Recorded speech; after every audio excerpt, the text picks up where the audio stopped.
waxaan islahaa dadku dhan way fiican yihiin laakiin adiga indhaha ii furay waxaad i fahansiisay dadka qaar inay xun yihiin aniga miyay qof xun balse mararka qaar waan xumahay maxaa yeelay waxaan bilaabaa dagaal si fududna waan u masiiraa ubaxa si kasoo qurux badan yahay qodax lagama waayo roobkana si kasoo jawigiisu macaan yahay dhaxan lagama waayo adigana waxaa tahay ruux ka samaysan khiyaanada haa waan ogahay inaan qalbigaa dhaawacay oo aan ku khiyaanay balse ogoo dhaxanta si walba ay kuu hayso debkii haddayaad hoos tegtid way ku daynaysaa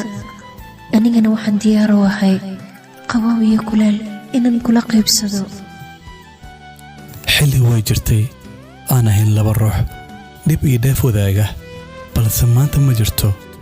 waddo aan aniga adiga isla qaadi karno labadeenna raactaada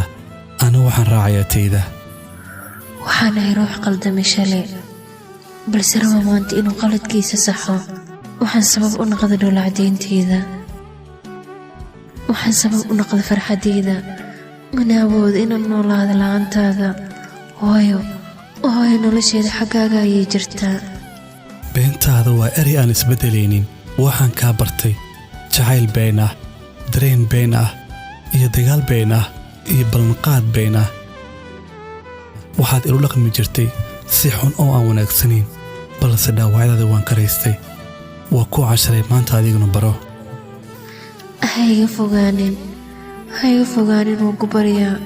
ii soo dhowow waxaan u xiisa dhowlacdayntaada waxaad igu abuurtay riyooyin kala duwan maalmaha iga maqaneed aniga qalbigayga wuxuu ahaa mid soo jeeda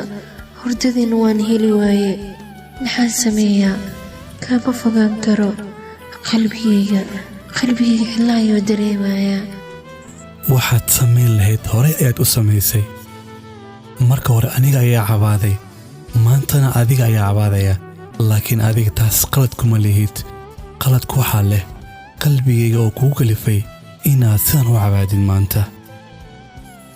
maxaan sameeyaa aniga xaaladeydu way xun tahay iga fogow waxba kuma qaban kara maanta waxaan ku leeyahay iga fogow maanta waxba kuma qaban karo ha samaynin waa ku baryayaa iga fogow ha samaynin ha iga fogaanin waayo wax walbo adiga ayaa horey ugu dheelay